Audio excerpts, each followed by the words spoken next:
The guy was blind to 2 discoveries in this one that cost him the game. Hey, welcome back to another episode of Road to Elo 1000. In today's game, we were really looking for redemption after last episode. I did not get developed, I did not get castled, and it cost me a big time. So in this one, we were looking to improve on some mistakes from last episode, and I'll show you what happened. So I'm playing the black pieces in this one. He opens with e4. I just counter him as I tend to do. Okay, he pushes his other middle pawn. So this is the center pawn game, center game it's called. I had no idea whether I was supposed to take this or not, or how to proceed.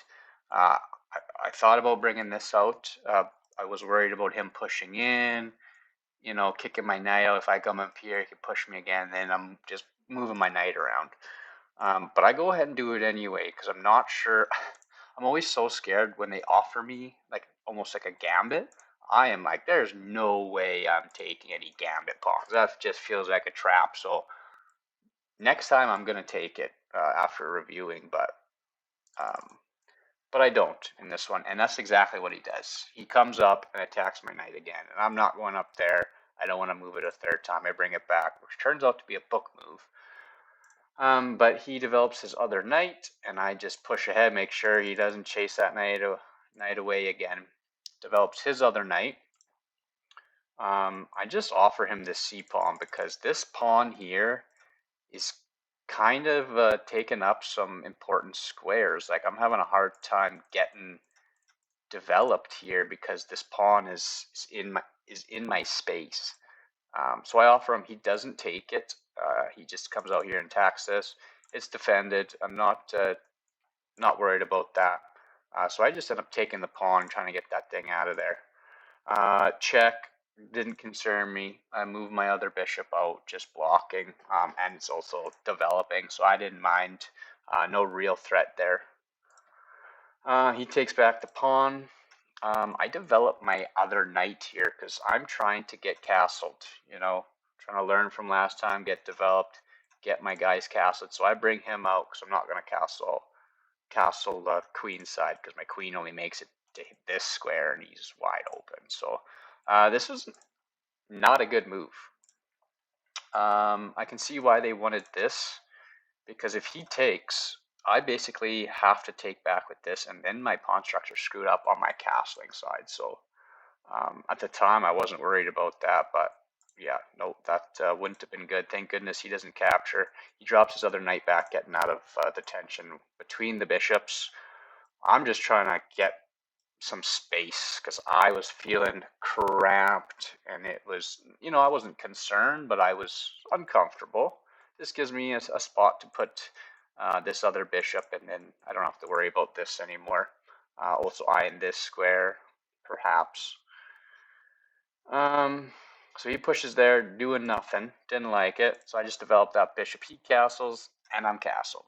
Breathe a sigh of relief once you get your king locked up in a castle there. I always feel way more comfortable once I'm secured. And now we're ready to look to take advantage of some things and maybe mount an attack. He brings his other knight in, attacking my knight, and there's still this tension here to resolve. There's a couple different ways to do this, but I'm actually kind of excited to get some pieces off the board, get this opened up, because I've got, and my queen too, I've got a bit of a, partial battery here, and my other bishop all staring down on this king side. So if I can get some pieces moved off, I'm happy. I'm ready to go. So I take, just creating some space. He takes the bishop, which is fine. Get my rook over into the semi-open file, attacking two of his pieces on his queen side. That's the thing. He's got two pieces. Yes, they're developed, but they're over on the queen side, not really doing too much. So that's why I want to open this up and start things happening over here. I can overwhelm him with numbers. Again, he's pushing on this side, that's not where my king is. Looks great, but it's not doing anything. really. So I jump my knight into here, kind of going after those two, trying to get something going. He can't take because I got my bishop. And with this move, I open up a discovery on this bishop that is just hanging there. And my opponent misses the discovery, so I snap up that free bishop. He pushes here to try to get me off, which is no good for him. It opens up his king side. I can just drop back, no harm, no foul. But here I kind of come up with a weird idea. I feign an attack. So I move my bishop here. It says it's a mistake. But I'm not really, this is like a trap. It's a fake attack. I have no intention of taking this pony, even though it is hanging at this moment.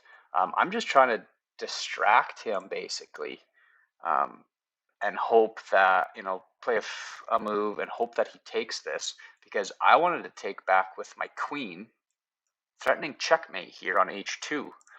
So I wanted to give him an opportunity to actually take that.